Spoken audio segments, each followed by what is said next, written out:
अब हम भारतीय इतिहास को जानने के जो तीसरा पॉइंट है पुरातत्व संबंधी साक्ष्य, उसका अध्ययन करेंगे।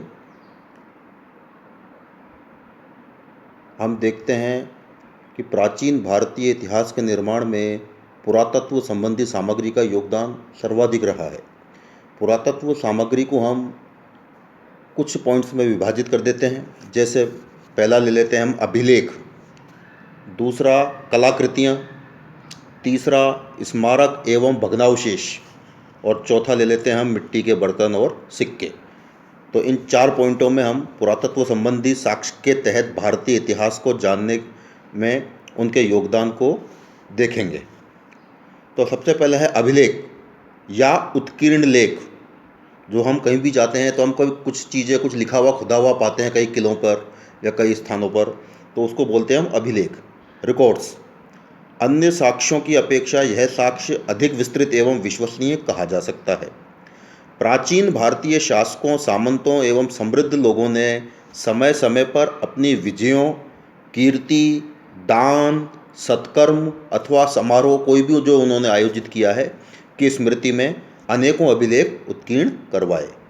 ये अभिलेख अनेक स्थानों पर अनेक रूपों में मिलते हैं, जैसे स्तंभ शिलाओं, गुहाओं, मूर्तियों, प्राकारों, पात्रों और ताम्रपत्रों पर। अशोक के पूर्व के अभिलेख नहीं मिल पाए हैं। मतलब जो सर्वप्रथम जो ज्ञात अभिलेख है किसी के, तो वो हैं सम्राट अशोक, मौर्य सम्राट अशोक के। इन अभिलेखों में समकालीन भारत की राजनीतिक, सामाजिक, आर्थिक, धार्मिक और सांस्कृतिक दशाओं की महत्वपूर्ण जानकारियाँ मिलती हैं। इसके अलावा इनसे साहित्यिक जानकारी की भी पुष्टि होती है। उदाहरणार्थ, यदि हमें कलिंग नरेश खारवेल के हाथी गुम्फा अभिलेख, समुद्रगुप्त की प्रयाग प्रशस्ति, रुद्रदामन का जूनागढ़ अभिलेख नहीं मिलते, तो उपर्युक्त व्यक्तियों के विषय में हमारी जानकारी नगण्य होती। कहने का मतलब, इन लोगों की जानकारी, इतने बड़े बड़े शासकों की जानकारी हमें अभिलेखों से हुई है। अभिलेखों से साहित्यिक रचनाओं की पुष्टि भी होती है। जैसे हर्ष के संबंध में बाण के कथन की पुष्टि उसके बांसखेड़ा एवं मधुबन दान पत्रों से होती है, तथा पतंजलि के महाभाष्य में उल्लिखित पुष्यमित्र शुंग के यज्ञ की पुष्टि उसका अयोध्या अभिलेख करता है। बिना अभिलेखों की सहायता से अनेक राजवंश एवं यशस्वी सम्राट भी विस्मृति के गर्त में अदृश्य हो चुके थे। कहने का मतलब, उनका कुछ पता नहीं था हमें उनको, उनका जो प्रकाश में आए वो अभिलेखों के माध्यम से ही प्रकाश में आए। इन अभिलेखों में हमें शासकों के नाम, उनकी वंशावली, तिथिक्रम, उनके समय की महत्वपूर्ण घटनाओं आदि का पर्याप्त ज्ञान होता है, जिसकी सहायता से हम किसी काल विशेष में देश की राजनीतिक स्थिति तथा विभिन्न राज्यों के आपसी संबंधों की जानकारी प्राप्त कर सकते हैं। जहाँ प्राकृतिक शिलाएं उपलब्ध नहीं थी, वहाँ लेख लिखवाने के लिए प्रस्तर स्तंभों का प्रयोग हुआ। प्रस्तर मतलब पत्थर के स्तंभों का। स्तंभ लेखों में अशोक के स्तंभ लेख सर्वाधिक महत्वपूर्ण हैं। इनके अलावा यूनानी हेलियोडोरस का विदिशा का स्तंभ लेख, समुद्रगुप्त का प्रयाग स्तंभ लेख, जो कि अशोक के प्रयाग स्तंभ पर ही उत्कीर्ण है। वो मतलब एक ही उस प्रस्तर लेख में अशोक और समुद्रगुप्त दोनों के ही वर्णन हैं।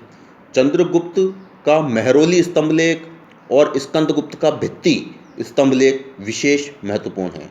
इनसे प्राचीन भारतीय इतिहास के निर्माण में हमें काफ़ी सहायता मिलती है। शिलालेखों में भी अशोक के शिलालेखों का विशेष महत्वपूर्ण स्थान है। इनके अलावा पुष्यमित्र शुंग का अयोध्या अभिलेख, खारवेल का हाथी गुम्फा अभिलेख, रुद्रदामन का जूनागढ़ अभिलेख, दशरथ के नागार्जुनी गुहालेख, सातवाहनों के नासिक, नानाघाट और कार्ले के लेख तथा गुप्त नरेशों के गुहालेख विशेष उल्लेखनीय हैं। गुहालेख, गुहा मतलब गुफा, गुफालेख पर्वतीय अंचलों से प्राप्त हुए हैं। दक्षिण के गुहालेख शक सातवाहन संघर्ष एवं दक्षिण भारत की तत्कालीन राजनीतिक, सामाजिक, आर्थिक और धार्मिक स्थिति पर पर्याप्त प्रकाश डालते हैं। भगवान बुद्ध के शरीर के अवशेषों को सुरक्षित रखने के लिए स्तूप बनवाए गए। इन स्तूपों के तोरणों एवं वेष्टनियों पर लेख अंकित होते हैं।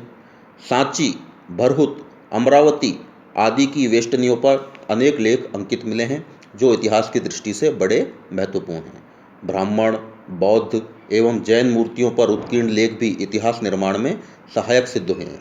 प्राचीन नरेश तथा सामंत कभी कभी किसी व्यक्ति को दान अथवा पारितोषिक ताम्रपत्रों पर उत्कीर्ण करा के देते थे। ऐसे ताम्रपत्रों से अनेक प्रकार की जानकारी हमें मिलती है। जैसे जैसे वह शासक तथा उसके वंश का संक्षिप्त परिचय, जिसके समय में ताम्रपत्र लिखा गया या जारी किया गया। दानग्राही एवं उसके वंश, शाखा एवं गोत्र का वर्णन, मतलब किसने दान लिया उसका भी वर्णन। दान का अवसर, जैसे विजय, तीर्थ ग्रहण आदि धार्मिक कार्य, भाई किस हेतु उस शासक ने दान किया। फिर है अग्रहार भूमि, उसकी माप एवं सीमा या दान की गई धनराशि। अग्रहार भूमि उसको कहते हैं जो एक धार्मिक गुरुओं को, विशेषकर ब्राह्मण समुदाय को दान में दी जाती थी। या फिर विभिन्न करों की सूची हो इत्यादि, हमें उन करों का वर्णन हमें इन अभिलेखों से प्राप्त होता है। कुछ महत्वपूर्ण अभिलेख भी मिले हैं जो भारतीय इतिहास के अनेक अज्ञात पहलुओं पर तथा भारत के अंतर्राज्य संबंधों पर भी प्रकाश डालते हैं।